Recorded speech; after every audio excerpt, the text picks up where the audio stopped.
how you doing? I'm glad that you have come here. If you happen to have come here on purpose or you stumbled across the Word Church, we're glad that you're here because we know every word matters. I'm excited to introduce to you this summer word series at the movies. Yes, at the movies, where we actually look at movies, we look at their titles, we look at the storylines, the plots, the characters, and go behind and see exactly what God is saying to us. Now take a seat, go and get you some popcorn if you need it, and get prepared to hear this Sunday's message already in progress. God bless you. But at the movies, during the summer, we always go to the movies. We bring AMC to TWC. Amen. Last week we kicked off our At the Movie series by looking at The Lion King. The message was King Me. King Me. If you missed last week, man, I don't know what in the world, what's wrong with you? Why you didn't come last Sunday? No, for real. I'll let you tell me after church. But man, we had a good time. Go to TWC, no, I'm sorry, go to YouTube /C/The Word Church. So youtube.com / the letter C / The Word Church. And you'll be able to go and look at all of our recent messages, as well as get last Sunday's message, which I believe was an amazing message, as we kind of took a introspective look into the Lion King. Today, we are going to go a little bit further with our At the Movie series with this movie. So please pay attention to the screens for this morning's trailer.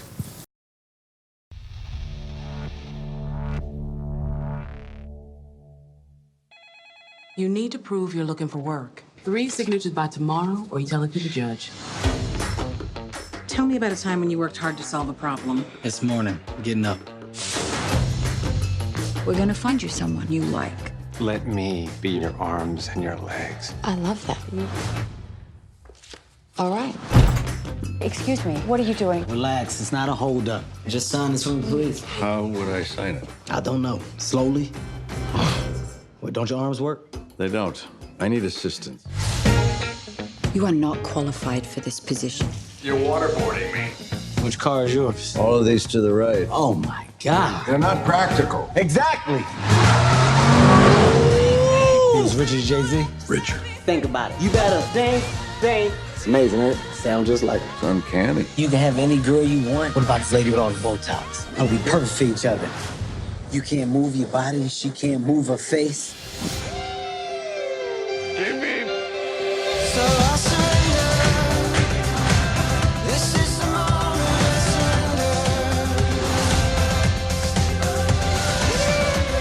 Just relax. I am relaxed. This is me being relaxed.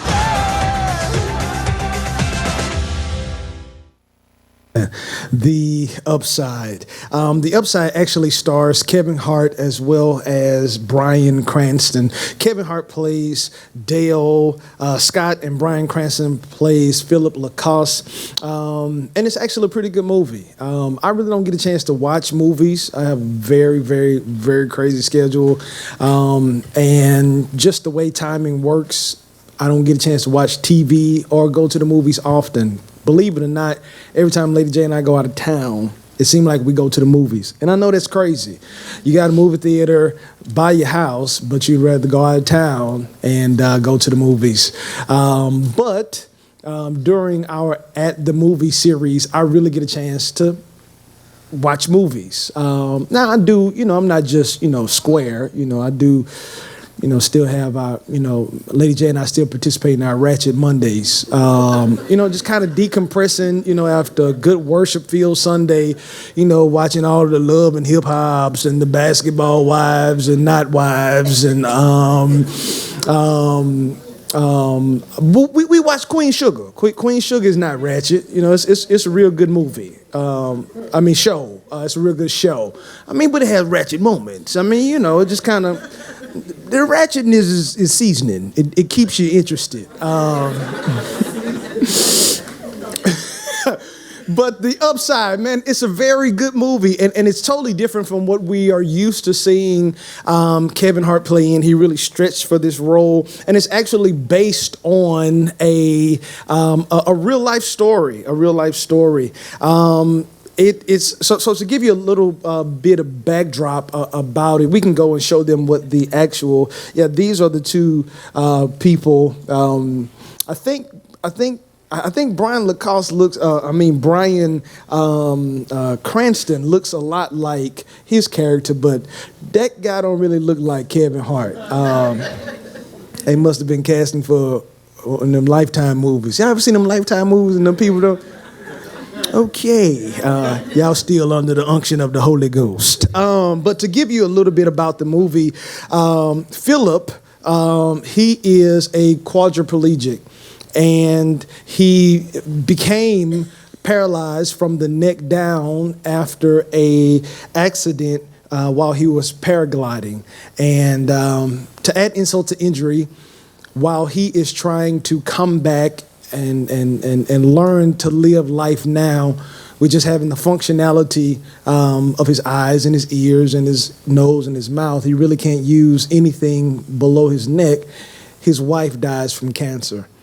And how he meets Kevin Hart is because he had what they call a life auxiliary. So it's more than just an assistant or home health care representative. It's a life auxiliary. Like this person stayed at the house and really helped him do life.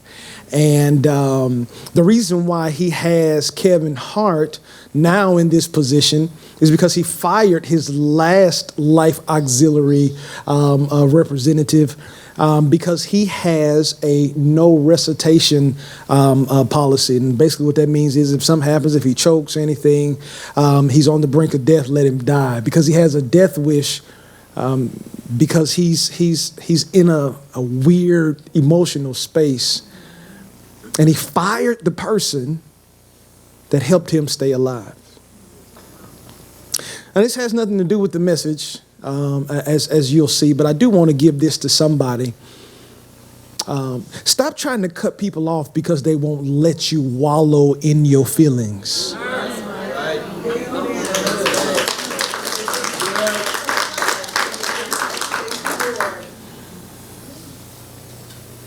Mm-hmm. Like if you're just looking for people that will be miserable with you, you're just trying to find people that will be pitiful with you. There was a story in the Bible where there was a man who had been at this gate called Beautiful. And the Bible said that he was surrounded by lame people and sick people and blind people. And then when Jesus said, man, do you want to be made well? He didn't even answer Jesus' question. He tell Jesus, well, bro, every time I want to jump in the water, somebody jump in before me. He had been around sick people so much, he started to give Jesus an excuse rather than answering him if he wanted to be made well or not. Stop finding sick people because you'll live your life looking for excuses. We all can't be sick together. Somebody got to be well. I mean, somebody got to put the icy hot on me, you know.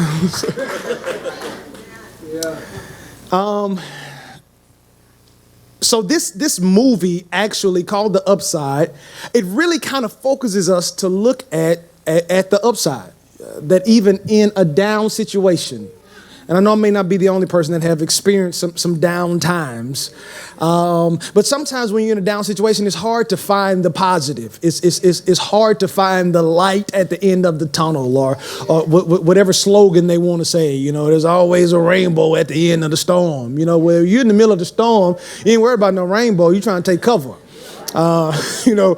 So this movie kind of helps you look at or find the upside. And I want you to do something. I want you to tell the person sitting next to you, say, no matter what you're going through, there is an upside. And if you got too many empty seats next to you, text it to yourself.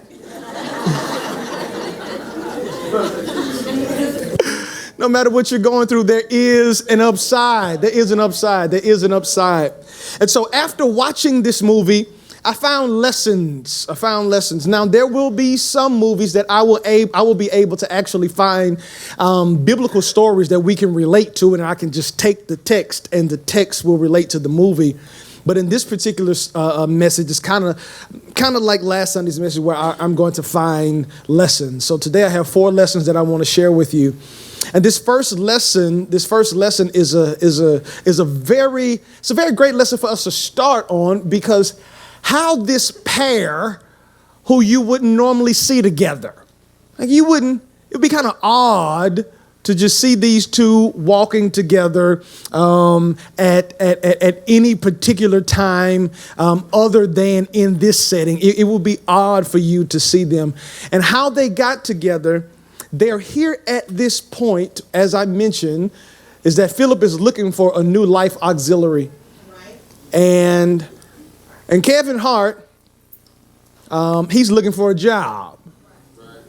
He's not looking for a job just because he wants to be gainfully employed or, because he wants to contribute to society. He's looking for a job because he's been recently released from Penn State University.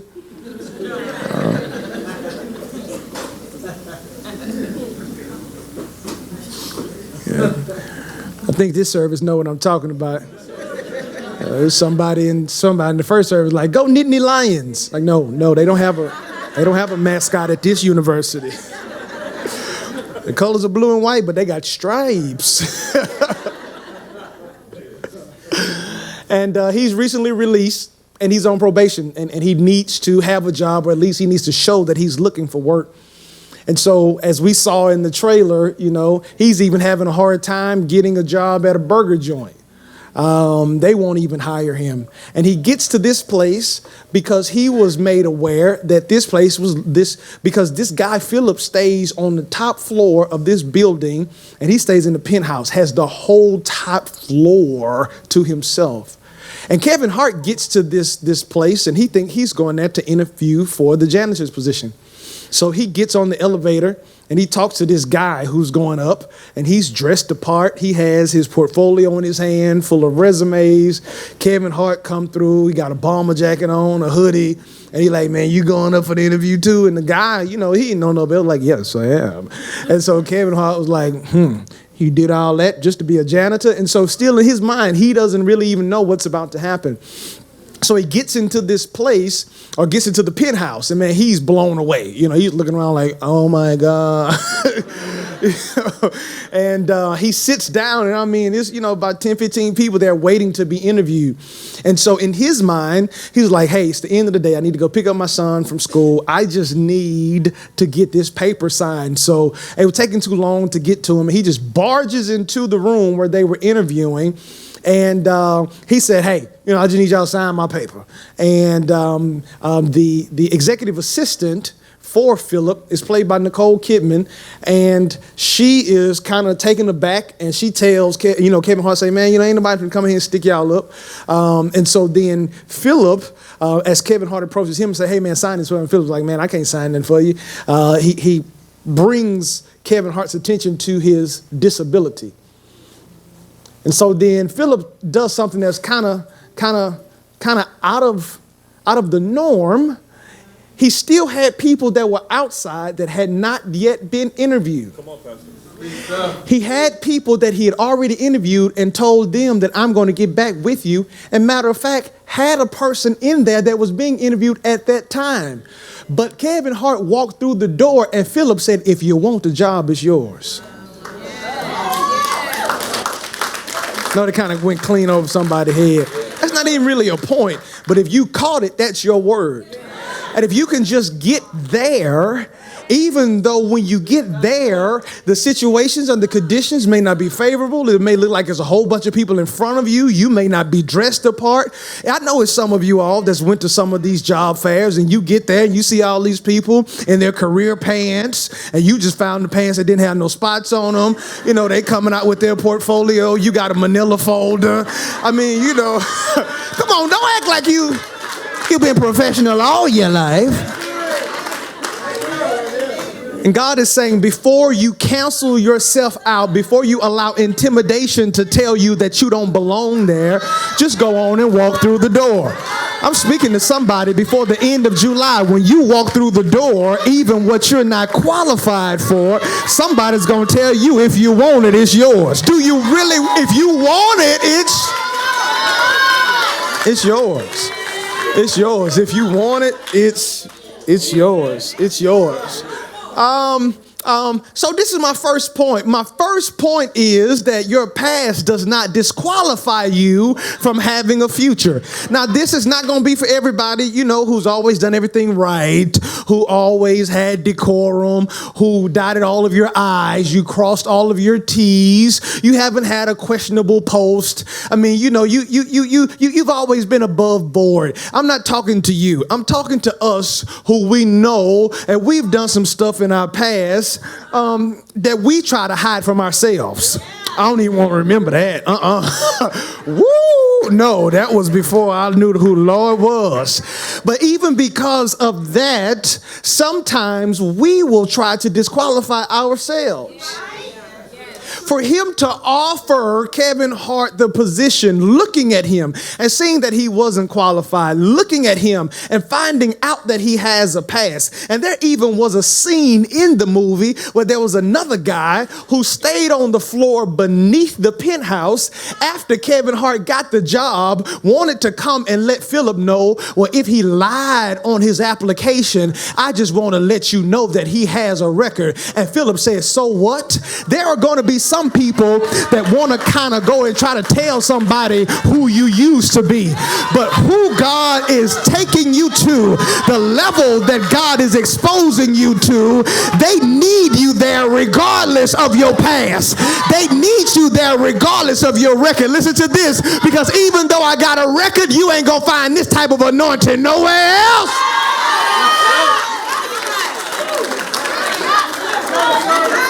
You want to deal with me in my past and the anointing that I have to help you in your future? Or do you want somebody that's squeaky clean that can't take you around the corner?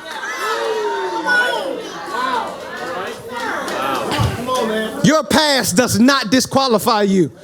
Stop using that as a crutch to not go after what you believe that God has called you to. Your past does not disqualify you.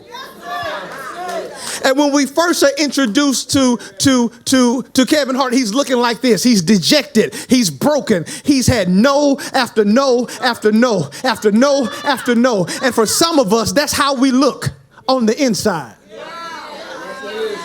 Because you've learned how to put your mask on and you don't let nobody see that you're hurt. You don't let nobody see that you're fragile. But this is how you look on the inside. But God is saying today, stop being so hard on yourself, because what you went through was a learning process. It helped you become the person that you are today. And God is speaking through the prophet Isaiah, and he's telling somebody today, forget what happened long ago. Don't think about the past. Don't even give it an opportunity to have space in your today. God say, I am creating something new. There it is. I am creating something new. There it is. I am creating something new. There it is. And the reason why many of us can't even see the new that God is creating is because we're focused on what happened a long time ago. And because you're focused on it, it is taking the opportunity away for you to embrace what God is creating right now. How in the world is God able to erase my past?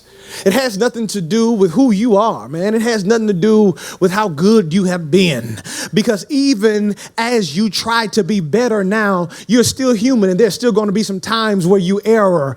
But Solomon said in the book of Lamentations that it is of the Lord's mercies that we are not consumed, because his compassions fail not. They are new every morning. Every morning he's waking up and giving you a brand new sheet of paper. Every morning he's telling you, I got plans and thoughts for you. Every morning he's wishing you a good morning. So if God is waking up and wishing you a good morning, why are you letting the garbage from yesterday come into your morning and causing you to have a bad day? Some of us, we don't have bad days, we have bad moments.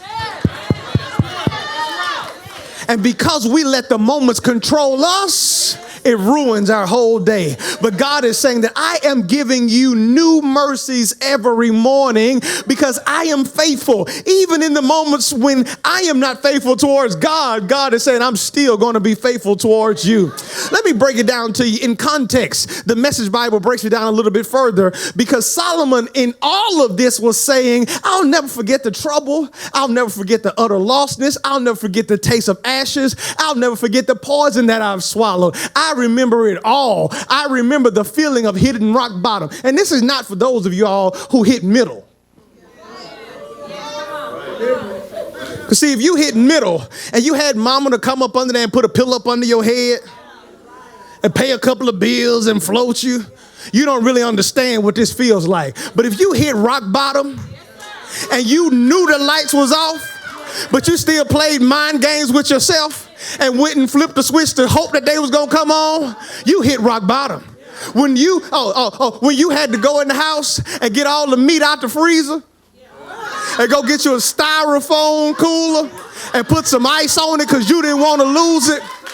When all you had was a hot tin and you were smart and you went to Joe V's and got you some noodles to make it through until you don't know what it feels like to be at this place.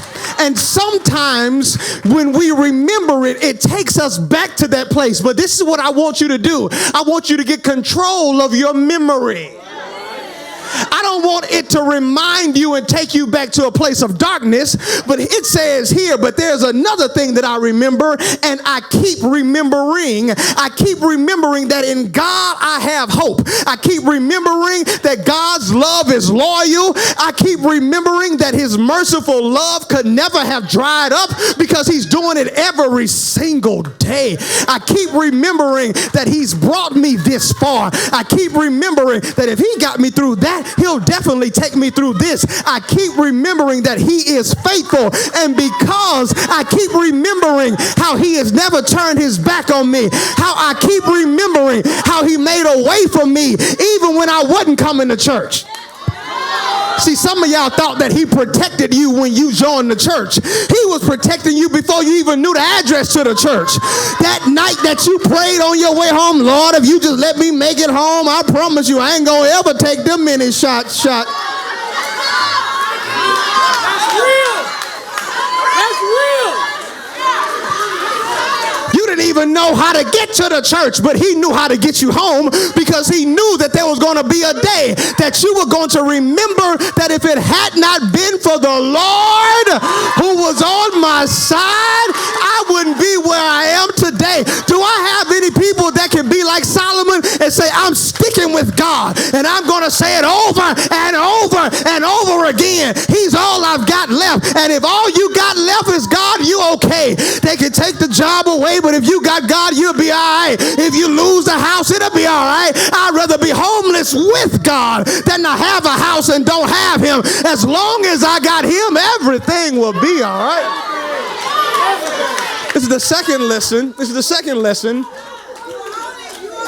second lesson is get comfortable with being uncomfortable. Get comfortable with being uncomfortable. I'll be honest with you. Some of you all, I said this in the first service, it may not even been for them. It may be for y'all. And it may not even be for y'all. It may be for people who's watching online. But I hope somebody will catch it. For some of you, the reason why it has not happened yet is because you want it to happen on your terms. You want God to come to your place of comfort. You want God to bring it to you.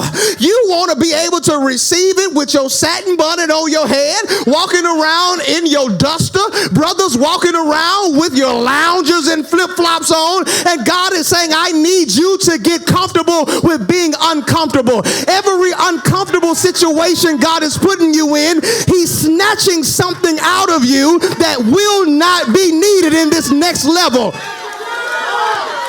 Let me say this too. For those of y'all that's praying to be millionaires, you cannot pray to be a millionaire and still say that you're shy. That's good. I'm shy. I don't like talking in front of big crowds. How are you asking God to give you generational wealth, but you're still operating under the generational curse? Because you learned shyness from somebody. Good God Almighty. Lord. Okay, this happened. I mean, I'm still in the movie, y'all. I'm still in the movie. Philip had this little situation going on. I can't say they were boyfriend, girlfriend. They had a little situationship. And they was writing letters, because Philip was a New York Times best-selling author. They were writing letters to each other. And so one day, it came in these blue envelopes. And one day, Kevin Hart went, and he like, man, what are these blue envelopes? You know, Kevin, this was a very dramatic movie, but it was like a dramedy. So it was like kind of comic and a little drama, but he was still Kevin Hart, you know. What is the blue envelope? And so he was like, you know, I've been conversing with a young damsel. You know, Philip was very, you know, he was like, you know, he took his crust off his bread.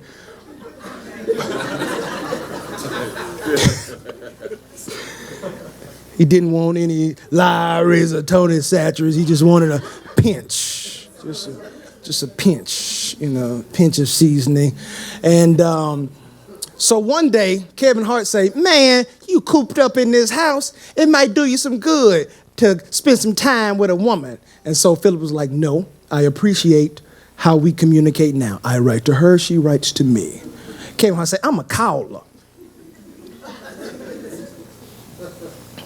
Kevin Hart look on the paper. Her phone number's at the bottom. He say, see, she wants you to call her. Ain't nobody gonna give you their phone number and not expect you to, I'm a caller. So he called her. And so it goes to voicemail. And then Kevin Hart say, here, voicemail, leave her a message. And so then Philip was like, hello, hello, how are you doing? I would love to spend some time with you and get further acquainted with you. And so she ends up calling him back and they make this date, right? And so before they got there, man, he was all nervous. But why was he nervous? He was nervous because he had a disability. Had all the money in the world, stayed in a penthouse, but it didn't matter how much money he had. Listen to this, because he felt a certain type of way about himself. See, until you get whole inside, it doesn't matter how much money you get. Until you get whole inside, it don't matter how many bags you chase and how many bags you get. It's a whole bunch of people got bags and you just becoming a bag lady, a bag man. And that's why you spend so much money buying clothes, because you're trying to impress people that don't even know you there. Because there's a hole. And so he's sitting at this table and he finally get there. But he's there and he's still nervous. Now the scripture tells us that God did not give us the spirit of fear. The New Living Translation adds fear and it says, and timidity. So if God didn't give us that spirit of fear and timidity, where's that spirit coming from? Oh, we all churchified. We all holier than thou. We could spot a Jezebel and Judas spirit from a mile away.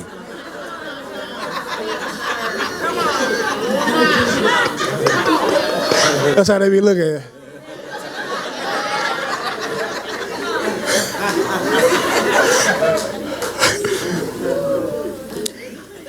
But you're telling people you're anointed, but you're demon possessed. Because if the spirit didn't come from God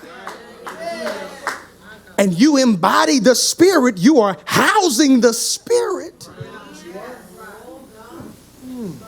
So he gets there. He's still nervous, but he's there. And Kevin Hart is sitting at the table with, man, calm down. Man, you can have any woman you want. Man, calm down. Chill out. Man, calm down. And I kind of hear that God is using this voice to be in your ear. Man, calm down. Woman, calm down. You panicking over something that ain't even happened yet. But it did happen. And I want to be the first to tell you, just because you move past fear, moving past fear doesn't always guarantee success. And that's why some of you all have turned back on the vision that God had for you because you stepped out on faith. And when you stepped out, you began to sink. God didn't let you drown, but you've been playing it safe ever since. You've never tried to walk on water since then. Show me in the Bible where Peter ever tried to walk on water again. Come on. And God is saying today that you don't need faith in the boat. You need faith outside of the boat.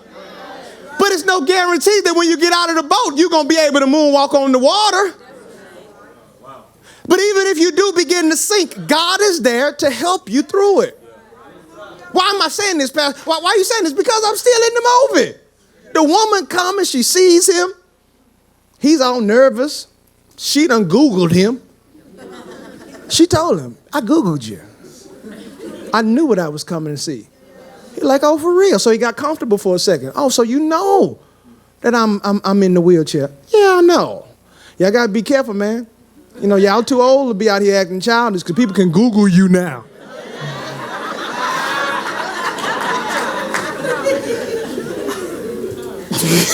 And when you put it out there, you may delete it, but they still got it.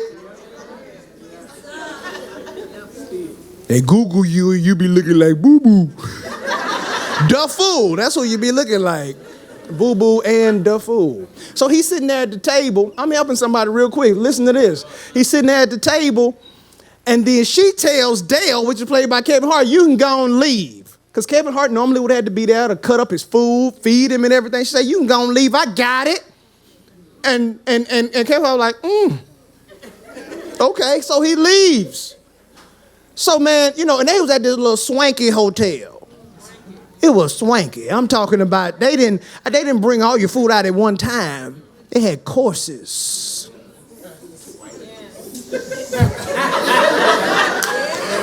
They had courses. Yeah, it was courses. It wasn't no apps you were sharing like at TGI Friday. It was courses. But as the courses passed, her energy shifted. And she said, this is too much. I thought I could handle it. She never, listen to this, and I hope y'all hear me. She never out of her mouth said, I can't handle it. But her body language changed. Her demeanor changed. She started treating him cold. And he picked it up. And he couldn't move, but he moved his wheelchair by his face. You know, he could grab the little control. Man, he felt her energy was off. He like, boy, he grabbed that thing. He got up out of there. Oh, God. He did. He was bumping into people. Waiter dropped the tea. Let me get up out of here. Hey, he did it like that. He got up out of there. Why did he leave, though? He left because he realized that his presence wasn't valued anymore. Stop sitting at a table that they don't want to be at, praying that they change their mind. As soon as I catch I ain't got time to deal with you and your insecurities. I ain't got time to deal with you and your bipolarism. As soon as I figure out that you don't want to be here, I'll help you and me out. I'm gone. And since you won't act like that, you pay the bill. I'm out of here.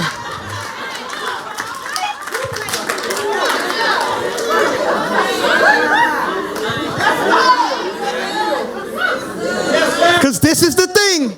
And this is why I tell everybody, give it time. Time will tell you if the person needs to be promoted or if the person needs to be fired. Give it time. Because when she first got there, I done Googled you, and I know what she Googled. She Googled his net worth. And she thought I could deal with your disability as long as I get some of that disability check. But as she was sitting there and the courses came and the time elapsed and she realized that there was going to have to be work that she had to do to make this work, she realized that I am not cut out for this. God is saying today, if you give it time, they're going to show you who they are. But when they show you who they are this time, don't pray that I change them. You get up and go and find the person that I created for you the first time. Hallelujah. The blessings of the Lord maketh one rich and adds no sorrow. If you sorrowful and miserable in a relationship, that ain't what God designed for you. Hit it twice. Let's go to lesson number 3. Lesson number 3 says it's okay to have a moment. Now, Philip left out of her presence, but he was bothered. Gets upset, come back to the house, ends up coming in the house. He's mad at Dale because this brother had just been writing letters. If you would have left me alone and let me write these letters, I wouldn't be in this situation. So he think, Dale, man, don't say nothing to me. He rolls in the house. His executive assistant has created this party for him. He's upset because all these people there. He don't even, his life situations have caused him to grow into this shell. And he don't really like being around people because he always think the people are looking at him. He's always thinking their thoughts. And I say this. And if I can repeat after me. So I've said it. I'm going to give it to you. And you can give it to somebody else. Maybe you can put it on a t-shirt if you want to. It's just as powerful as it's above me. You know what I'm saying? So you can put it on. The thing that I say is, okay, so I want you to say this. I'm comfortable with me. I'm comfortable with me. I will not allow you to dictate my level of comfort. When I'm comfortable with you, and when I'm comfortable with me, I'm not going to allow you to do anything or say anything, but I'm not even going to think that you are saying anything. You know, sometimes we trouble ourselves by putting bubbles on people's heads. Thinking that they are saying something about you. First of all, I don't care, but if you are, God bless you. You're entitled to that bubble. Now, don't be crazy enough to allow the bubble to come out of your mouth, but what I am saying is, but it's okay to have a moment. So his assistant had this party, and when he come in the party, people dropping him off gifts. I'm talking about like real gifts. And he's like smizing, you know, and thinking, but he's really upset. And he gets into this room and he goes off. He's hollering. He's upset because he asks his assistant, didn't you know that I said I wasn't going to do nothing for my birthday. I was just going, I need to be by myself. And she's like, well, I know, but he's like, there are no buts. And so then, you know, she kind of dropped her head and, you know, she kind of, but then he started hollering at Kevin Hart. And what he didn't remember was Kevin Hart, different type of guy. So Kevin Hart like, hey, say, bro, if I was you, I'd lower your voice. There's going to be too much more hollering over here, you know. And so then Kevin Hart like, so what you want to do? You know, you upset? You don't want the people gift? Take their gift back then. And so then Kevin Hart grabbed this big bottle of champagne and say, you don't want the man gift? You don't want the man gift? And so then Philip is in the scene. He's like, no, I don't want his gift. I don't want his gift. And so then Kevin Hart said, you ain't got to have it. And he threw it on the ground. And so then Philip started,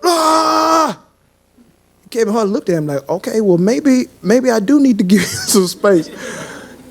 You know, you can be big and bad, but when you meet somebody else's level of big and bad, you like, okay, they better. Let's pray, brother, in the name of Jesus. And so then Kevin Hart realized, he said, oh, so you want me to tear up their stuff? You want me? And so he just started breaking stuff. And every time Kevin Hart would break something, Philip would scream. Now, for somebody else, this may not be a real life lesson, but I learned something in this moment. I saw something that I had kind of been looking at, but I saw it from a different lens. I always wondered, man, why people always go off on the people that's closest to them? I saw the explanation in that moment in the movie. is because Philip was having a moment. He was already down on himself.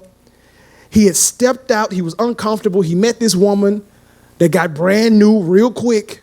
He leaves. He comes back home. His private space isn't private anymore.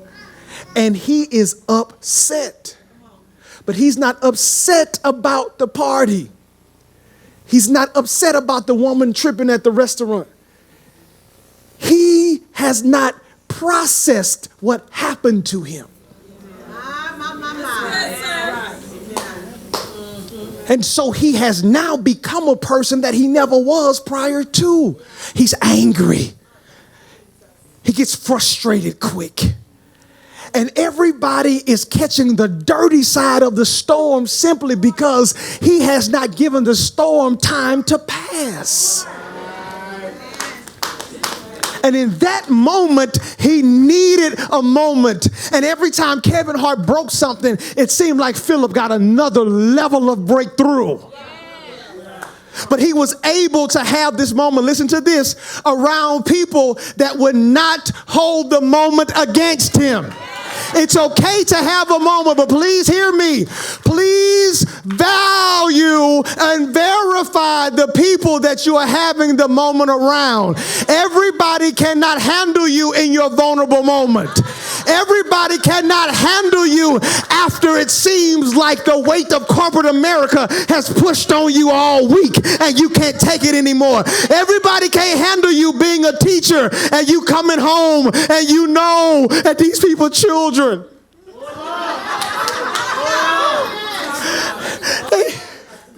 This time my stuff ain't working. Somebody need to call time in on you. But you have to swallow it. And when you get home, you're looking for a moment and you can't get a moment. And then there is somebody that weren't with you when the moment originated and they just happened to be in the general vicinity. And when you go off, listen to this, you can go off with them and still be mama.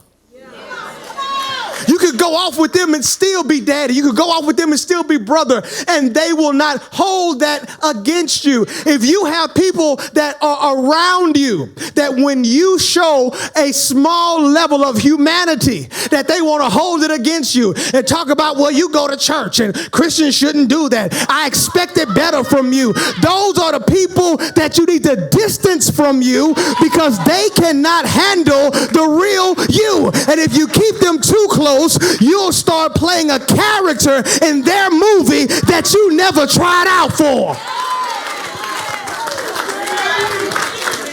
It's okay to have a moment. It's okay to have a moment. This when he went off.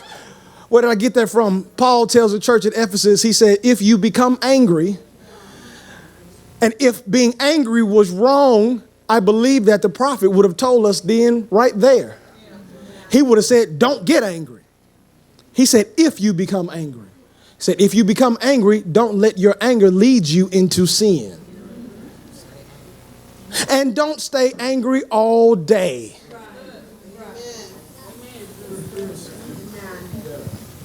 Because the stuff just starts to fester. Lady J know this about me, man. I get this from my daddy. You know, don't call me. You know what I'm saying? Pick up the phone. Hello. Because at some point, I'm probably doing the day, probably trying to put out a fire. I got my cape on. I'm flying from building to building. You know, jumping over with a single bound. You know, doing my Superman stuff. Helping y'all sleep at night. That's what I do during the day, right? And so Lady J called me, and I'm like, hello. Hey, babe, when you get home tonight, I want to talk. No, I'm taking the cape off now. What you want to talk about? No, it's all right. We'll talk. No, because I don't know if it's good or bad. And all day, my stomach is in knots trying to figure out what's going on. Don't need to know if I need to get ready to celebrate or stop by Walmart and get a card to say I'm sorry. Need to know what I'm approaching when I walk through those doors. Or you're going to hug me or I need to duck and take cover.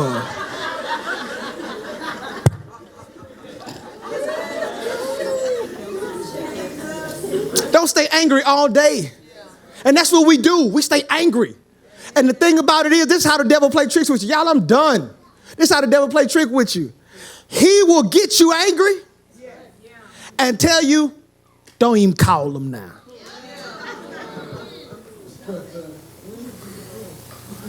And you ain't talking to them, but you talking to yourself.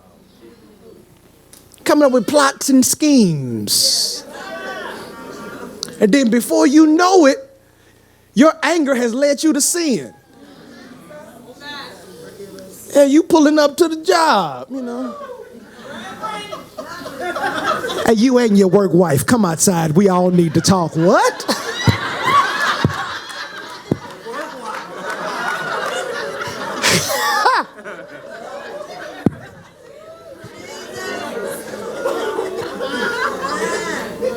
If you become angry, don't let the anger lead you to sin. And I've said this before in some other message. I said that you can confront the issue and not be confrontational.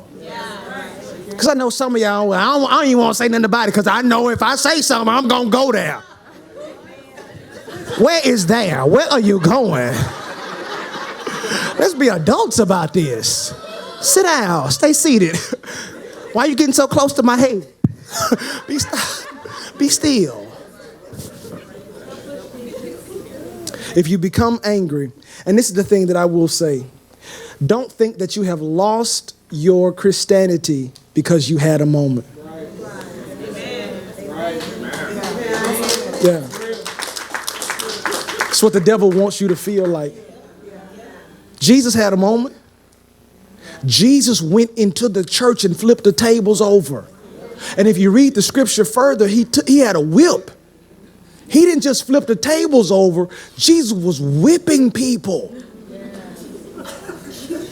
The man that died for your sins went postal before they had a post office. I mean, could y'all deal with Jesus walking up in the church with his belt? Quit playing, Jesus.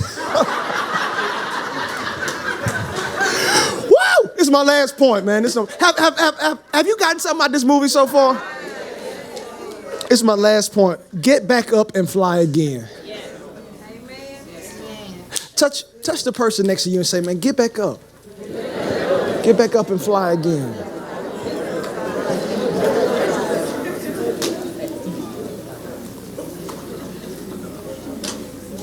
Get back up and fly again. Get back up and fly again. It happened.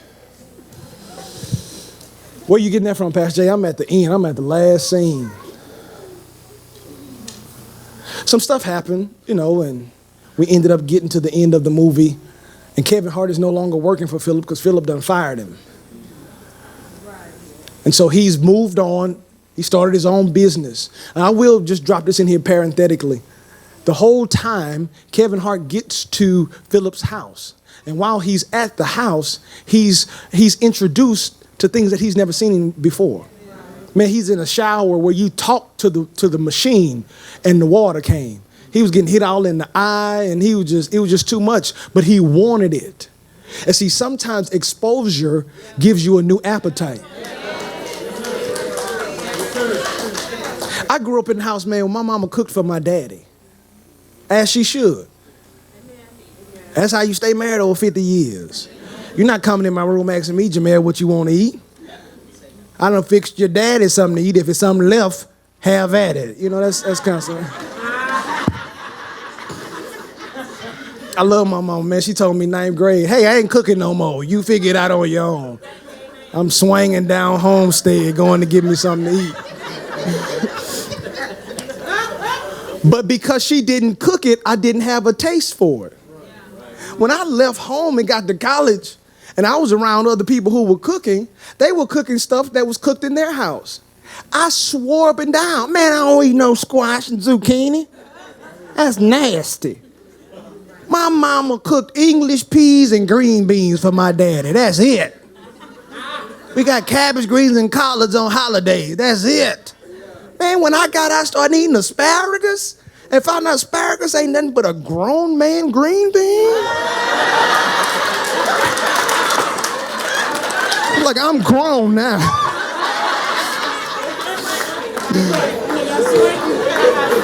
Got swanky.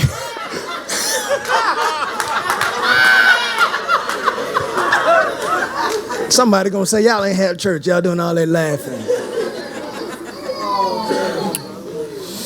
But when I got exposed to different things, I acquired a different taste. And so when Kevin Hart got exposed to better, he wanted better. But he kept saying, man, I need to start my own business. I need to start my own business. And he kept trying his hand at stuff. And Philip kept telling him, man, no, that's not for you. I said this at the first service. This is why mentorship is important. Now, I'm not telling y'all that, this is not a commercial for me to be your mentor because I cost.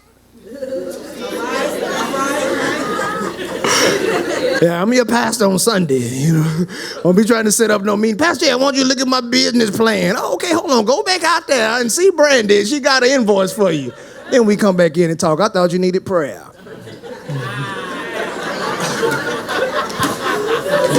Oh, for real, man, because I told you, man, I love my wife, man. I take care of her, man, and she don't have expensive taste. But when she do get a taste, it's expensive. And when I go to the mailbox, she don't have bills. I do. So I got to make sure that, my time is spent wisely. So I just can't be sitting up playing pinochle with you but mentorship is important because Philip told him, say, man, you good, but you're not good at this. Find what you love to do and monetize it. So what he did was he tricked out Philip's wheelchair. Man, had it hitting switches. It hit by 40 on the sidewalk, man. He put a little ledge on the back so he could stand on it, man. It was cold. So what he did was when he got fired, he didn't spend all of the money that Philip was paying him. He saved some and he invested what was left in himself. And he started his own business and it was successful. But somebody who worked for Philip came and told Dale, which was Kevin Hart, say, man, Philip has lost his mind. The only person that can get him back in his right frame of mind is you. So he comes back and he's like, man, what's going on? And Philip, no, I don't want to talk. And so Philip he got a beard now. He's just out of there. And Kevin Hart say, man, come on, man, I know what we need to do. He said, I should have done this a long time ago. No, I'm not going anywhere with you. And Kevin Hart was like, you can't walk?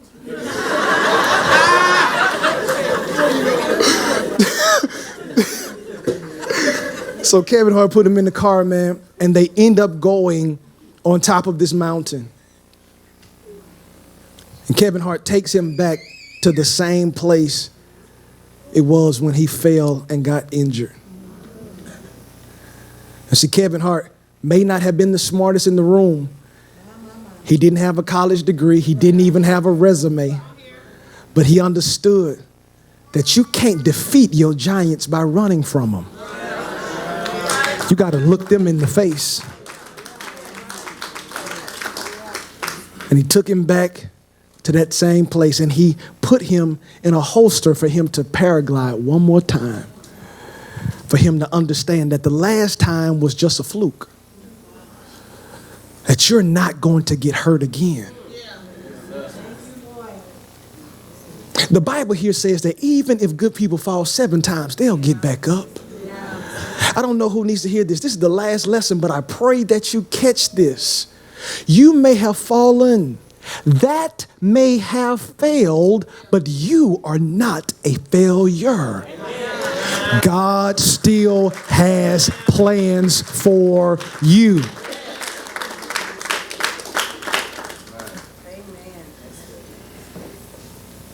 And I know many of us spend a whole bunch of time beating ourselves up. Man, I wish I never would have. I wish. But I'll be honest with you. Some of you all wouldn't be who you are today if that had not happened. You learned something out of it. You developed a muscle in you that you didn't even know was there. And while on the other side of it, I may have a limp.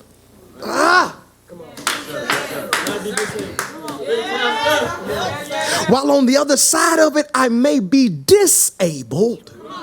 God is still able. And as long as God is able, I'll get through this. Look at what David said. If they fall, they will not stay down. Because the Lord will help them up. Let me put a comma right there. The Lord will help you up if you let him.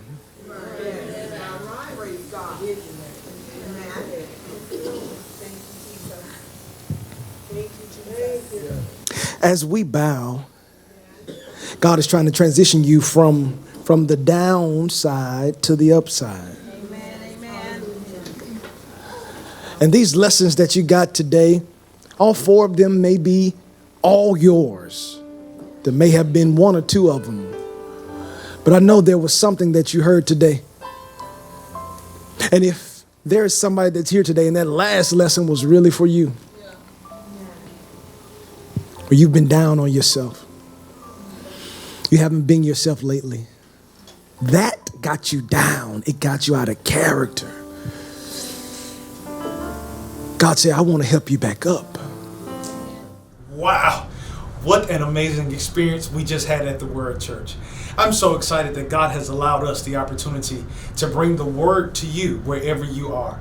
We have people that watch us all across the globe, and I'm thankful that we have come to you. I'm asking you to do 1 of 3 things. The first thing that I want you to do is share this message with somebody else. We never know. The people that we are in contact with may be 1 word away from their life shifting. Share it with them today. This could be the word that saves their life. The second thing that I want you to do is subscribe to our YouTube channel to make sure that the next time that a word comes from the Word Church, you're the first to know. And lastly, if you're in the city of Houston or surrounding areas, make sure to visit us at TWC. It is an experience that you have to experience yourself to believe it. All right. Well, I pray that the word of God that you heard today blesses you beyond measure. Take this with you, apply it in your life, and be all that God has called you to be. God bless you.